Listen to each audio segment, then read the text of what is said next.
If I could sit with my younger self, the man I was in my 60s, I wouldn't scold him, but I would beg him to change a few simple things. Because now, in my 80s, those small habits feel like heavy regrets. If you're watching this and you're in your 50s or 60s, please listen closely. These aren't just lessons. They're warnings from someone who's lived them. Habit 1. Ignoring daily movement and stretching. In my 60s, I thought slowing down was normal. I had worked hard my entire life, raised a family, managed a job, and fought through the wear and tear of decades. So when my body started to feel a bit stiff or tired, I simply assumed, this is just aging. I couldn't have been more wrong. What I didn't realize is that aging doesn't mean stopping. It means adjusting. And the biggest mistake I made was not moving every single day. No, I'm not talking about intense workouts or running marathons. I mean simple, gentle movement. Walking, stretching, rotating the joints, breathing deeply while bending and twisting gently to keep the spine alive. These were things I thought didn't matter, but they mattered more than I ever knew. Now in my 80s, I feel the price of that ignorance. My back is tight. My knees ache after sitting too long. And sometimes, getting out of bed feels like climbing a mountain. You see, our muscles and joints don't stop working because we grow old. They stop because we stop using them. The human body is incredibly adaptable, but the moment you stop moving, the body starts rusting. Like an old door hinge that squeaks and freezes with time. If I could go back to my 60s, I'd make daily movement as sacred as brushing my teeth. I would stretch my arms above my head every morning. I would walk 20 to 30 minutes after dinner instead of sinking into the couch. I would do light yoga, even sitting down. I would rotate my ankles, lift my knees, gently twist my torso, because those movements add years to your independence. It's not about looking younger. It's about feeling free, about being able to stand without assistance, bend without groaning, and reach for a shelf without fearing a pull in your back. The biggest regret isn't the pain I feel now. It's the freedom I slowly gave away, one ignored stretch at a time. So if you're in your 60s, please don't wait for pain to be your teacher. Let me be that voice of warning. A little movement every day is not a chore. It's a gift to your future self. Because aging with grace doesn't come from luck. It comes from consistency. Make movement a habit now, while you still can. Habit 2. Not prioritizing sleep as much as diet or exercise. Back in my 60s, I was proud to say, I don't need much sleep. I thought waking up early and pushing through the day made me stronger. I believed that as long as I was eating right and getting a bit of exercise, sleep didn't matter all that much. That belief was a quiet thief. It didn't steal from me all at once. It took its time, slowly, gently, until one day I was left feeling drained, forgetful, and old. You see, I took pride in being busy, staying up late, watching TV, finishing just one more task. What I didn't understand was that sleep is not rest. It is repair. While we sleep, our brains clean themselves, our hearts reset, our cells heal. But if we treat sleep like a luxury, something we can sacrifice, the body starts paying the price. And it did. In my late 60s, my memory began slipping. My moods changed. My blood pressure crept up. I blamed old age, but it wasn't just age. It was accumulated sleep debt. Had I known what I know now, I would have set a strict bedtime, not just for children, but for myself. I would have turned off screens an hour before bed. I would have avoided caffeine after 2 p.m. I would have made my bedroom cool, dark, and quiet, a sacred space for healing. Do you know what else happens when you don't sleep well in your 60s? You fall more. Your immune system weakens. Your risk of Alzheimer's goes up, all because you didn't let your brain rinse itself every night. People talk about superfoods and supplements, but the real secret is this. Sleep is nature's most powerful medicine, and it's free. I used to push sleep aside to catch up on work or watch a late-night show. Now, I'd give anything to undo those choices. So please, if you're watching this and you're still in your 60s, or even your 50s, protect your sleep. Defend it like you would your health, because it is your health. You might not feel the effects right away, but 10 or 20 years from now, you'll either thank yourself or regret like I do. Choose rest. Choose repair. Choose to honor your body with sleep. It's never too late to start. Habit 3. Holding on to grudges within the family. Some regrets don't come from what you did. They come from what you didn't say. The apology you never gave. The hug you held back. The phone call you kept delaying. In my 60s, I thought I had time. Time to fix things. Time to forgive. But time is a clever illusion. It feels endless until it isn't. I had arguments with my siblings, misunderstandings with my children, harsh words spoken in moments of pride or pain. And instead of letting go, I held on to them, like heavy stones in my heart. I was right, I told myself. They need to come to me first, I insisted. But now, in my 80s, I sit quietly and realize being right is not the same as being close. And pride, that stubborn little thing, it built walls where bridges should have been. I missed weddings. I missed birthdays. But most painfully, I missed time. Time with my children. Time with my brother. Time with the people I once laughed with around the table. And now some of them are gone. Not just from the house, but from this world. And I never said, I forgive you, or even more important, I'm sorry. Grudges are like poison. They hurt the other person, yes. But they destroy you from within. Sleepless nights, silent dinners, family gatherings that never happen. And for what? If you're in your 60s and there's a rift in your family, please don't wait. Make the first call. Write the first message. Say, let's talk, even if your voice shakes. It's not weakness, it's wisdom. Because relationships are fragile.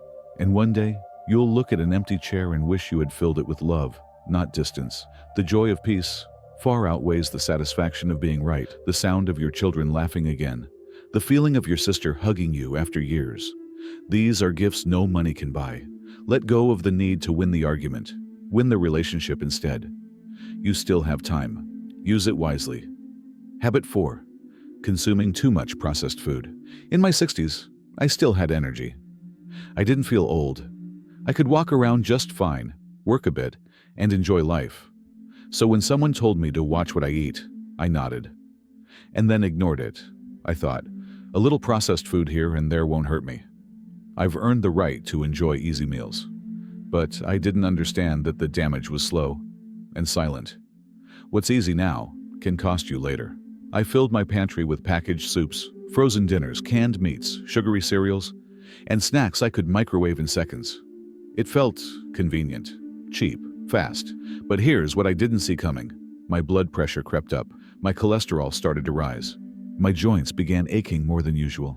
I was always just a bit tired, but never knew why. When I finally sat down with my doctor in my late 60s, she looked me in the eyes and said, "Your body is inflamed. Your gut is weak. Your blood sugar is out of control." And all I could think was, how? I'm not even eating that much, but it wasn't how much I was eating. It was what I was eating. I had traded fresh food for shelf life, real nutrition for artificial flavor, and my body was slowly paying the price. I regret not learning the truth earlier. Processed food may save you time today, but it will steal your time tomorrow. I wish I had gone back to basics. Simple ingredients, home-cooked meals, less salt, less sugar, less ready in 90 seconds, and more simmered with care. You don't need to become a chef, you just need to choose food that loves you back. Things that grew from the ground, that came from a tree, that were made by hands, not machines. And you'll notice the difference: better sleep, sharper memory, more energy, fewer pills. If I had cut back on processed food in my 60s, I truly believe I'd have more strength today. Less stiffness in my knees, fewer trips to the doctor, more freedom in how I live. So, please, feed yourself with care. Not just for your health, but for the years you still have ahead. You deserve to feel alive, not just survive. Habit 5. Isolating myself socially. There's a strange thing that happens in your 60s. The phone rings less. Friends move away. Children grow busy with their lives. And slowly, the silence becomes louder. In my 60s, I convinced myself I was fine on my own. I had my routine. I read the paper, watched the news, and kept to myself. I thought solitude was strength. But in truth, I was slipping into something dangerous: isolation. What I didn't realize back then was that loneliness can be just as harmful as smoking or obesity. It affects the heart, the mind, the spirit. I started forgetting things more often. I lost interest in activities I used to love. My smile came out less and less. The saddest part? I didn't even notice how empty I felt until I had no one to call, even when I needed help. If I could speak to my 60-year-old self now, I'd say, get up, get out, reconnect, reach out, even if it feels awkward, because every strong relationship in life starts with a simple act: showing up. In my 60s, I wish I had joined a local walking club. I wish I had attended those community center events I kept putting off. I wish I had picked up the phone and said, "Hey, just checking in, want to meet for coffee?" You see, we were not made to grow old alone. We were made to share stories, sit together, laugh at old jokes, and cry over shared losses. That's what makes life beautiful, even in the later chapters. Research now shows that people who maintain strong social connections live longer, heal faster, and suffer less from cognitive decline. It's not just about adding years to your life. It's about adding life to your years. So if you're in your 60s and find yourself drifting away from others, stop waiting for someone to call. Be the one who calls. It might feel uncomfortable at first, but one conversation, one coffee, one walk can begin to rebuild a circle of connection around you. And years from now, you'll look back, like I do, nuts, and say, "I'm so glad I didn't stay silent." You are not a burden. You are a blessing. And the world still needs your voice, shared with others. Habit 6. Not seeing a therapist or counselor when I needed it. There are wounds that don't bleed, and pain that doesn't show up on an X-ray. In my 60s, I carried both, quietly, silently, like so many others do. I had lost friends. I had fears about retirement. I worried about growing older, about becoming a burden, about what my life would look like without purpose. But I smiled through it, laughed when expected, and said, "I'm fine," even when I wasn't. You see, I believed that therapy was for people who were broken, that talking to a professional made you weak, that real men, real adults, dealt with their problems privately. But I was wrong, and I wish someone had told me the truth. Seeking help isn't weakness. It's wisdom. Not talking to someone didn't make me stronger. It made me suffer longer.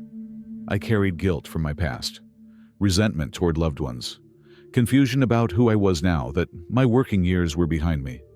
If I had gone to therapy in my 60s, maybe I would have processed the grief I buried. Maybe I would have rebuilt the relationship with my son sooner. Maybe I wouldn't have spent so many nights lying awake, staring at the ceiling, wondering why I felt so heavy. Therapy isn't about fixing you. It's about understanding you. It's about learning how your past shaped your present and how you can shape your future differently.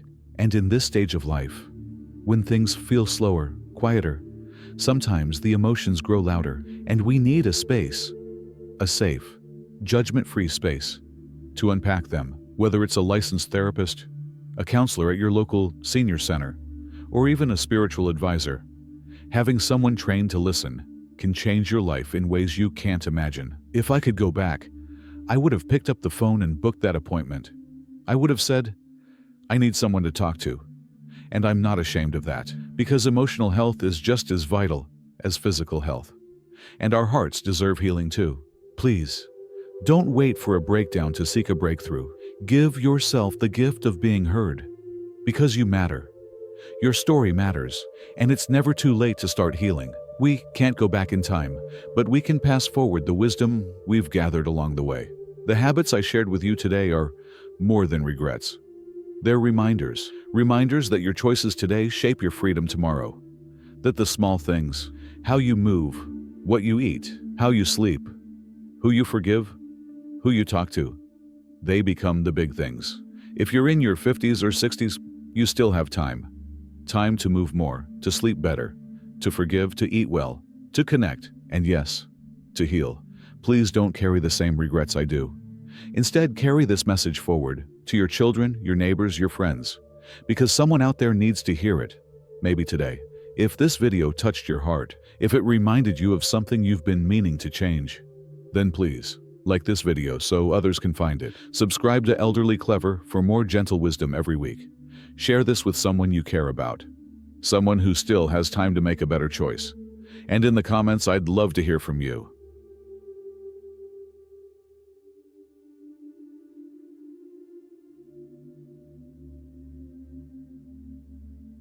Your story might be the light someone else needs to see. Until next time, stay kind, stay connected, and stay wise.